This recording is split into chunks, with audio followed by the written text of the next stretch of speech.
Yeah, we were talking about the level check, and we have said that Canal suggested a few activities to check, to make the level check. The first one is picture Q, speaking or answering questions about pictures. This will be done in a few different levels, so you can tell as a teacher, of course, at what level they are at. The second one is a prepared monologue. The teacher prepares cards with topics, and the students have to prepare themselves in 1 minute for notes or with notes and presentation. So the students make their notes within 1 minute, and then they present one topic very shortly. Another one is the role play. Students receive a character and are asked to play it. That is very similar to our first activity that we did here at the presentation. The fourth one is a information gap activity. One student has information that the other one lacks. Students have to exchange information. So that one is something that we are going to do right now. We want to do an information gap activity that is a little bit modified. I want you to find a partner and talk about 2 minutes or so to your partner and gather or collect as much information as you can. So then you are asked to formulate a set of 2 lies and 1 truth and tell this set to the class. So the class can, after that, the class is able to, or should be able to tell, or of course guesses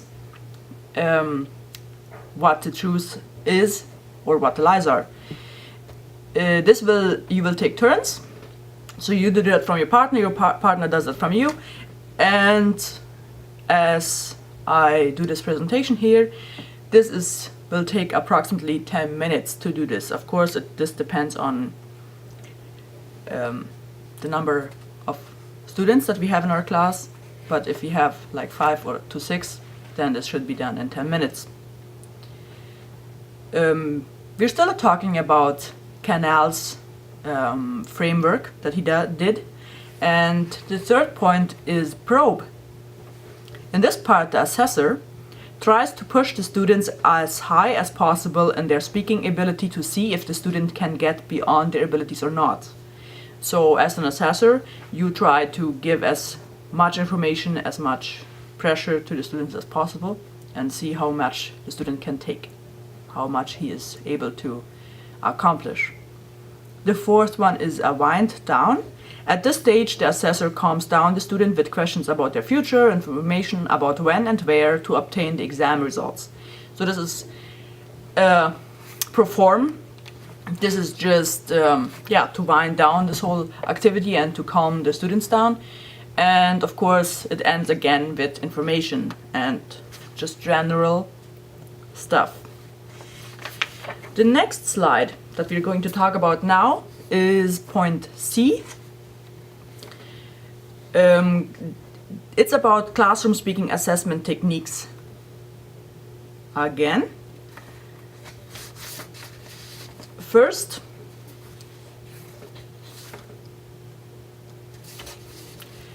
we're talking about oral presentations.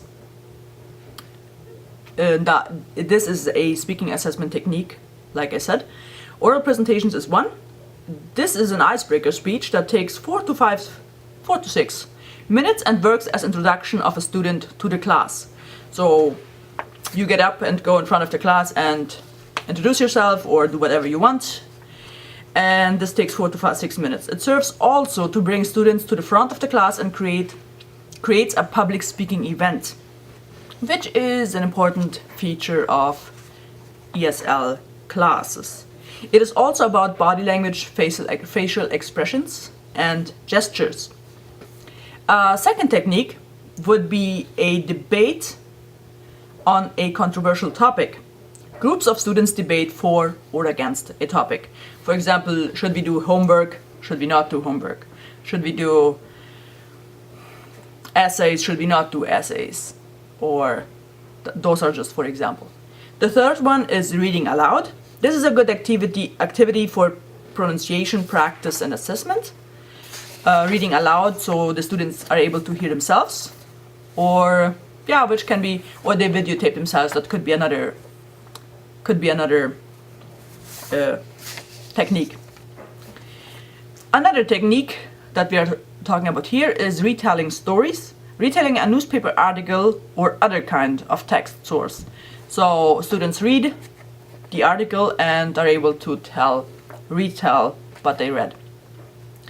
Verbal essays. Students are required to speak 3 to 5 minutes about a prepared topic, which is very similar to our oral presentation, but it's not about themselves, it's about a certain topic. The second point, that would be slide number 6, we are talking about principles of assessment. There we have a few other factors to consider as well. First we are talking about the students, then we are talking about the teachers, and then about general things, points to consider. There are a few factors that teachers should take into account when assessing speaking. 1. Students should be informed when they are being assessed. So not as a surprise. Don't do assessment as a surprise. It's not about surprising anyone. It's about making them feel sure and safe, and not about scaring anybody. The second point is students should be informed of how they will be assessed. So again, this is not a surprise party. This is about feeling safe and being able to prepare themselves. So if they have multiple choice questions, or if they have to talk about something, if they have to do a presentation or stuff like that. Then we are talking about the teachers. The teacher should make the criteria for assessment explicit to the students, so they will understand and be able to understand what is expected of them. The ratings, scores, marks, or grades attached to the criteria should be explained to students, not just given on a piece of paper, but like a feedback that students will be able to tell where they have approved and where they should approve, or where they should practice more on.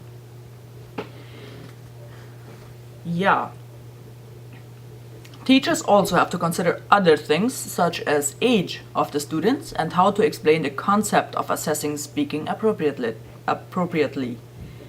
It is of significant importance for teachers to provide clear and understandable explanations about the assessment process. Like we have said already from the beginning, it makes students feel more safe, and especially since we are talking about adults, it is, I think, of particular importance to make things clear. Not like with elementary school students, we can, like adults have often more of the oversight, but adult students they have developed their own personality, their own characters, and it's very important, of significant importance, that we as ESL teachers focus on treating them like adults and not hiding anything from them. Especially since they feel when they immigrate into a country that speaks English, it is already an experience that is not likely to be very interesting and very adventurous. It is probably adventurous, but not necessarily in a positive sense. So the ESL classes don't have to, they should help with making things clear and not the other side, the other way around. Now I want to talk about a few characteristics of good assessment.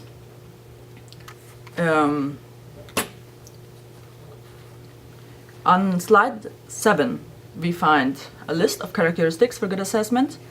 The first one, assessment methods and criteria. should relate back to the goals and objectives for the course. Goals and objectives should be provided by the teacher for the students, so they will know what the teacher wants to, what goals the teacher wants to accomplish or wants to meet with this course. The assessment must be reliable. This has to do with consistency.